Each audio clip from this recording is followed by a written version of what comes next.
Hi, welcome. Today we are meeting Lallia Cherif, and I pronounced it correctly, I think.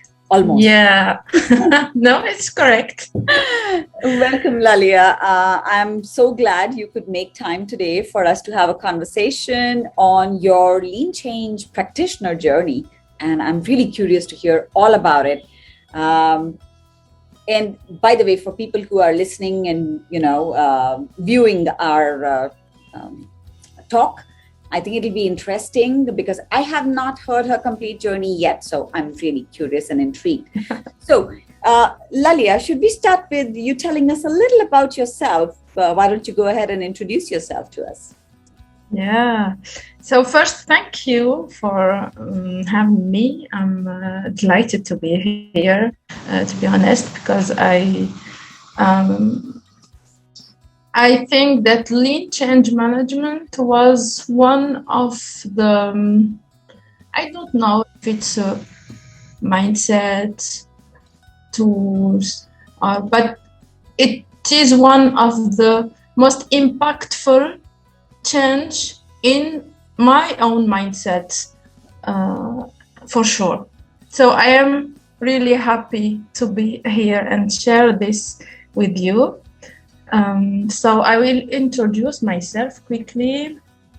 I am an agile coach, or agile business agility coach, because we work on the whole agile transformations areas, and I find this just amazing. I really love my work. I love working with people. I love helping people. I love the impact that we can bring to people, and yeah, that's really the best part of my job.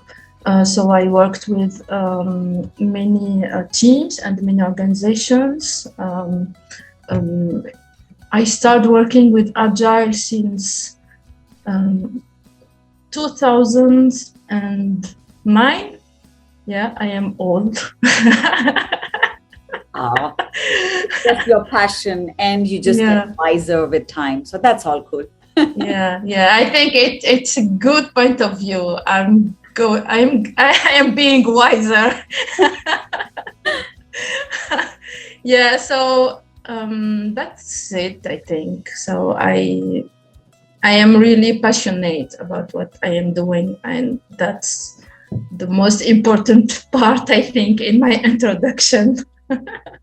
And trust me, your passion really shows whenever we've had this conversation or any conversation. As a matter of fact, I think your passion about the work you do really comes out. So thanks for sharing that. And it's really nice. Tell us where you're dialing in from today. Yeah, I am speaking to you from Casablanca, Morocco. Nice.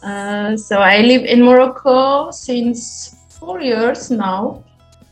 I'm an Algerian. Mm-hmm. I am not Moroccan. My husband is Moroccan, and we met in Paris. Wow. And now we are living in Casablanca. Huh. And I really love Casablanca and Moroccan people who welcomed me as just a Moroccan. I really don't feel as not in my own country. Wow, that is so amazing. Oh, I didn't know this piece about you. I know. Traveling. Really nice to be embraced in a different culture. Wow, wonderful. Yeah. We have quite some common journeys there to connect with. So yeah, we'll get to that when I'm having a conversation with you. For now, I'm going to come back to, so where in this journey of yours have you met lean change, if I can put it that way? Yeah, so I don't remember exactly where I met lean change, but I know that must be something Jason shared on LinkedIn, because at that time I was working with Management 3.0 teams, and yeah, it must be something like that.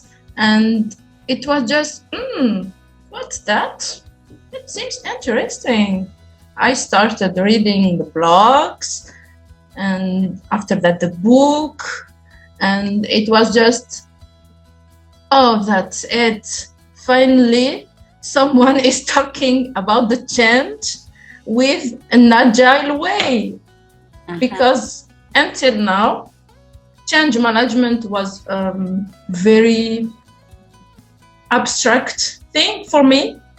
I was doing change as a Scrum Master, Agile coach, but for me it was just my day-to-day work. It wasn't this big change management that we talk about, because I wasn't doing it in the same way. So when I finally understood that, yeah, that is change management that we are doing, and there is a better way to do it. So that was really, when you feel understood. So that's what I felt. That's why I decided to dive in this lean change management and to better understand what is going on and how I can use it in my day-to-day job. Nice. So what did you do after your encounter there? Did you go ahead and take a training or a workshop with Jason or some trainer? How was it? What did you do? I first started some small experiments. Okay. So I started working with some practices and some canvases, but it was just the beginning. I was experimenting. Nice. But I think that I really, really, really understood and start better using all these beautiful tools and techniques and after my training. So it was during the lockdown. We were in the middle of a big transformation. I think the biggest that I had to do or I was involved in. And the COVID-19 just happened. And suddenly I was in the other side of the change. I was impacted by the change and I was frustrated and I felt stuck and I was, it wasn't a good place to be. And I just realized that I have to do something. I can't stay in this mindset and I have to do something to move forward. And I remembered lean change management and I told myself so. And the training before was just in not remote. It was just in person. And with the COVID-19, so the training moved remote. And that was a very good news for me. So I attended a training and it was, I think it was really not only a game changer, but also a life changer because it helped me myself move forward before even moving my work or what I was doing. But more than ever, I was moving forward because I understood that I am the first person that must change and I have to focus on myself. And that was just amazing. And I just cannot resist giving that reaction there. So I had to just say that out loud. It's the first step to change. You can't expect anyone else to change. And as we know, in the lean change management, whether you want to call it mindset or approach or thinking, change really starts with you. And it's the I that has to change. So I love that you say that. I know when we started the conversation, Lallia, you said that, it's been the most impactful change for you where it has impacted your own mindset. So I think before we get into the experiments that you did, around the tools and practices with, lean change. Tell us something more about that mindset shift that you went through that got you moving forward. Yeah. At that moment, I really felt stuck and frustrated. For me, I just tried everything, and COVID-19 come and just killed all my efforts. And I was starting again and finding a new way to do it. And my context is not an easy context. So we are working for a big bank. Mm-hmm. There is a lot of compliance, regulation. There is a lot of also competitivity. We have to be the leader, so it includes a lot of effort, a lot of work, but also a lot of stress. Mm-hmm. And all the people are doing their best, but everyone was in this crisis. We didn't know what to do. Right. And the last thing to do at that moment was to continue pushing harder. Mm. And that was the big shift for me, because even if I am a very empathic person, I talk a lot with people. I perhaps sometimes I am too empathic. And I will tell you something that I learned also in lean change management about this empathic way with immovable people. Uh-huh. I will tell you this after. But the big change for me was to not only listen, but to listen in a different way. To listen to everything, every response that was given to me by the people was a good response. I have to take it and adapt myself and my actions according to that.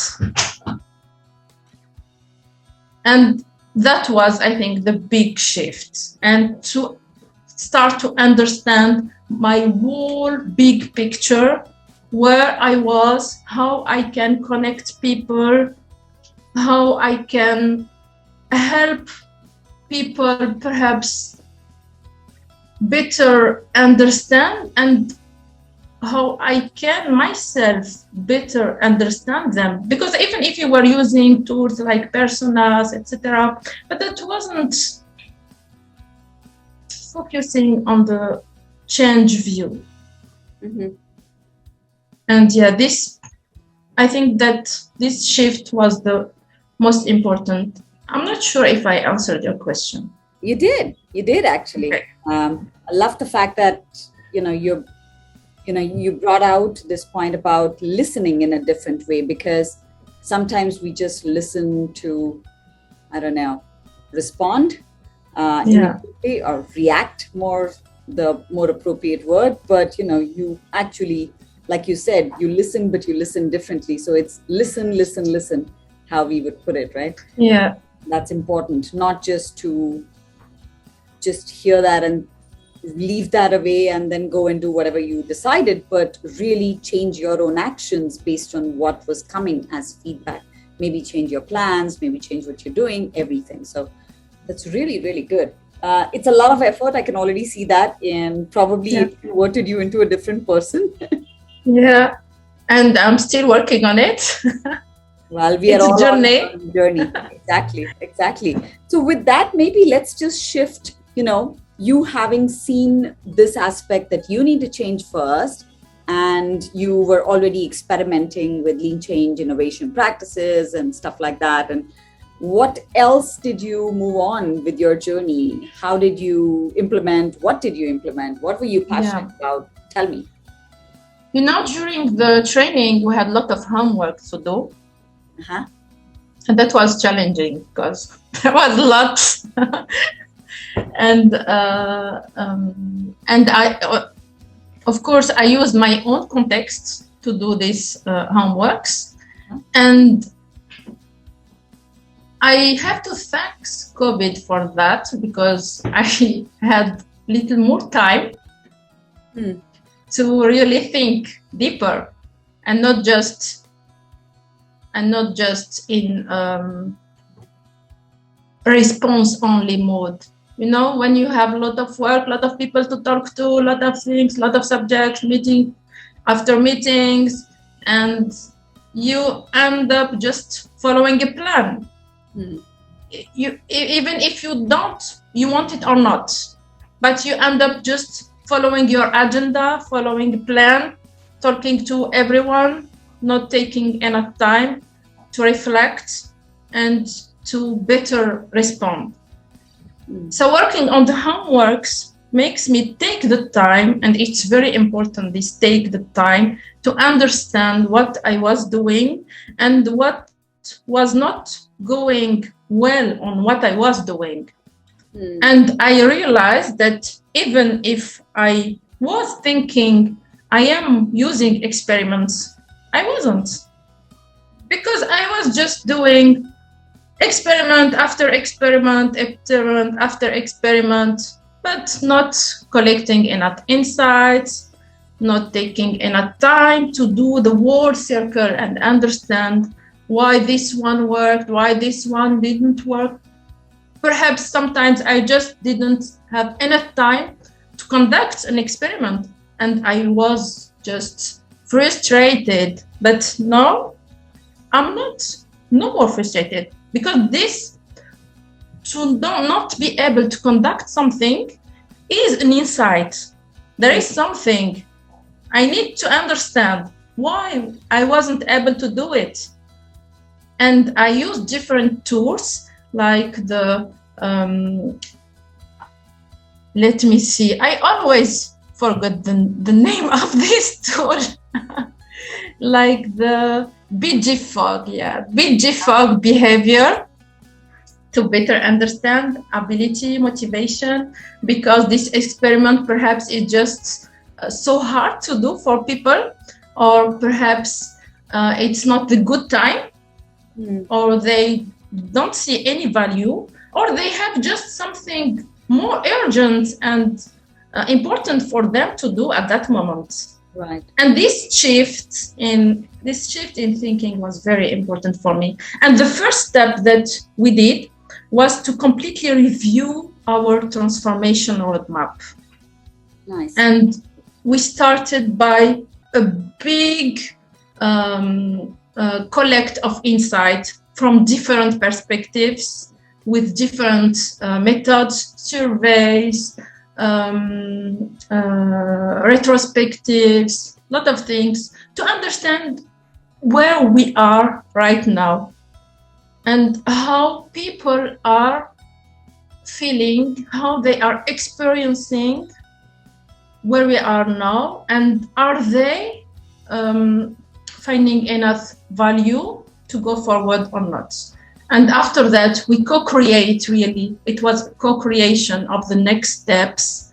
And we focused on the main experiments, and we conduct them and iterate on them. So that was a big shift. That definitely sounds like a big shift. So tell me a little more. I'm just going to dive in here a little on the experiments that you were doing. Did you use any specific lean change practices to get into this experience of, when you started to co-create experiments with people? I like the storytelling Canva. I don't use it as it. I use only the idea behind, or the sections behind. Right. You know what? Because we were in a bank that is a leader, that has a lot of history, a lot of great work was done.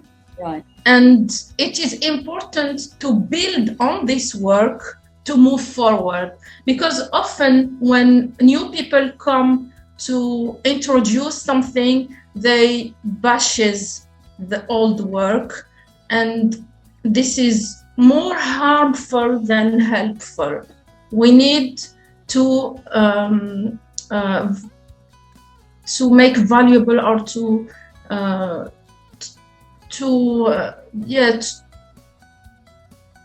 we need to value the old work, or what was done, or the effort, because these people that we are working with are the people that have done this work. So we must value what has been done before building on it. Definitely. And I think we have to acknowledge that when the work had to be done in the approach in which it was done, it was good. There was nothing wrong in that. Completely. Just that now the world is changing, the triggers are changing. So guess what?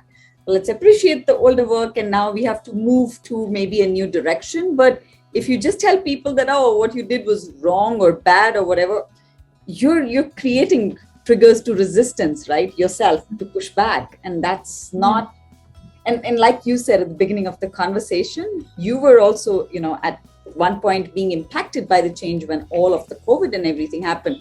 And when you put yourself in those shoes, you're like, how would I react to that, right?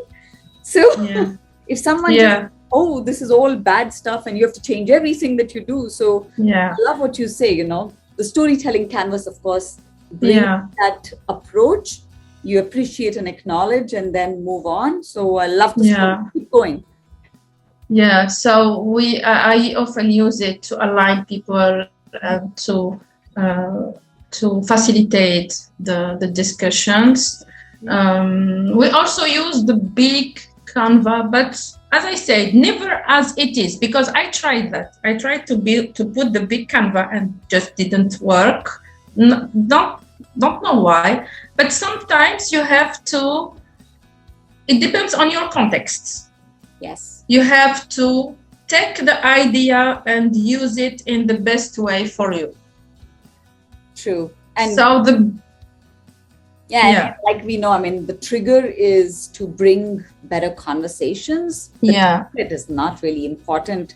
Yeah. You use what works for you, like you said, your context matters. So so that I really use the trigger of the canvases to lead the discussions, to lead the work, but in our manner.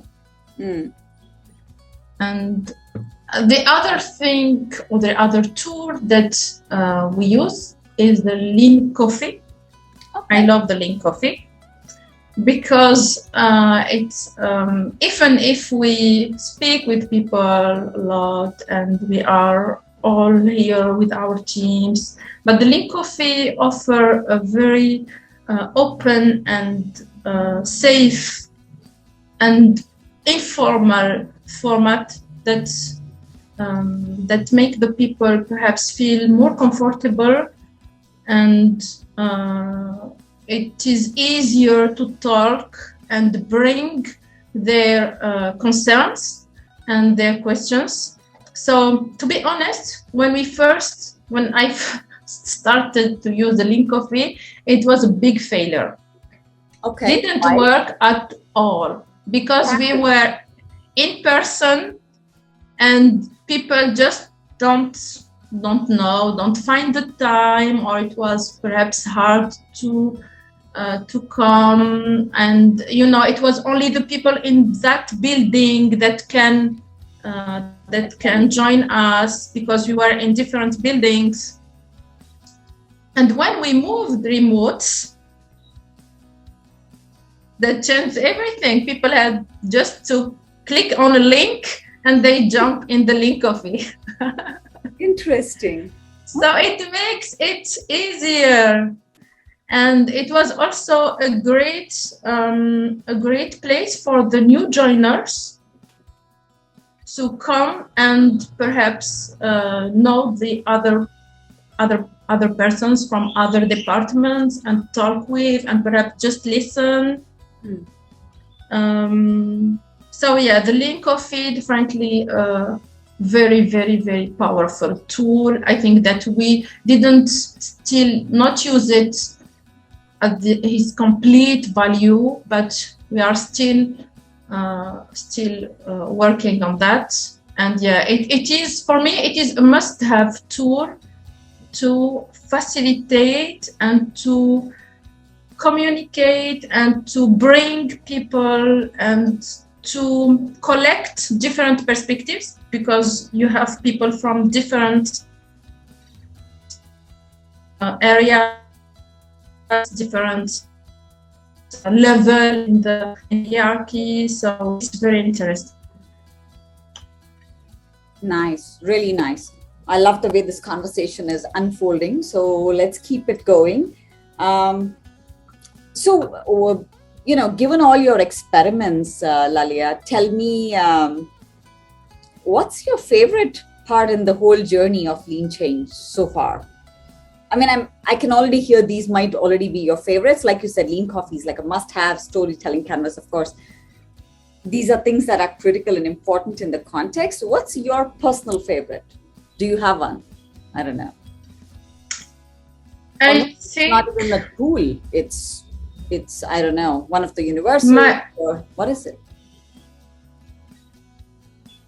The universal are all important. Yeah. So often when we are bringing something or leading something, we forgot the co-creation because it's our thing.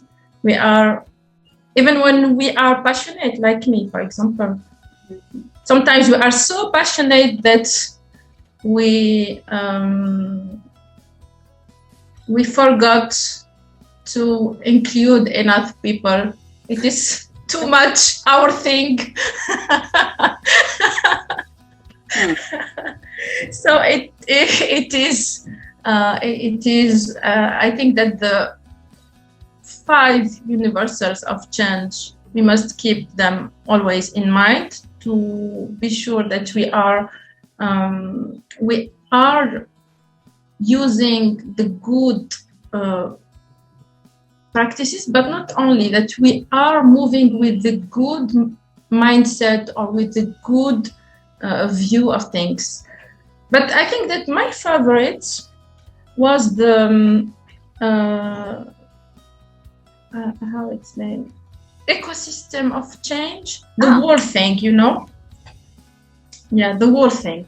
Because before the lean change management, I never asked myself, where am I and how am I influencing the whole thing, and how people can influence each other. So this big view make me also think differently and use different ways to move things than doing them myself, because I understood that I can influence perhaps a bunch of people, that they will influence themselves, other people's, right, and go on, so that will spread, and I don't have to do it all by myself or with my team. And also a very I talked about empathy, and sometimes I am perhaps too much empathic. I don't know if we can be too much empathic, but sometimes I think that I am. And I loved when Jason said that we have to not spend all our energy on the immovables, because sometimes we feel just that we need to help them to move forward, but it's not the good way and it's not the good time, and we are just going more and more tired somehow of this change. So it is better to focus on what we can really work, the people that want to work with us, and let them spread everything after that. Yes. And also another thing that I really liked in this whole ecosystem of change and that I noticed, but I didn't understood before, that sometimes these people that was with you in the beginning becomes the immovables during time, Yes. And it was, yeah, that's so true. I see it in real life. And now I understand that it is normal, it happens. And I have to adapt to that. And that I say that lean change management make me more resilient. And yeah, this is the resilient part. I understood that change is like waves. Sometimes it go up and then it goes down, and it is normal. Right. So I am doing my best and everything is moving forward, but sometimes it is just harder, and that's okay. Indeed. Yeah, it's just the reality of life, and that's the change cycle. Change is always in waves. So I have a question for you while you were talking about the lean coffees, and I think I missed asking you that. How many lean coffees a month do you do now? Is that like a lot of lean coffees now? Because like you said, everyone's popping up now for every coffee. Yeah, it's still one a month, because we want to bring people together. And we have a lot of meetings, so we don't want to add a lot of them. But next to this, we have our retrospectives. We have a lot of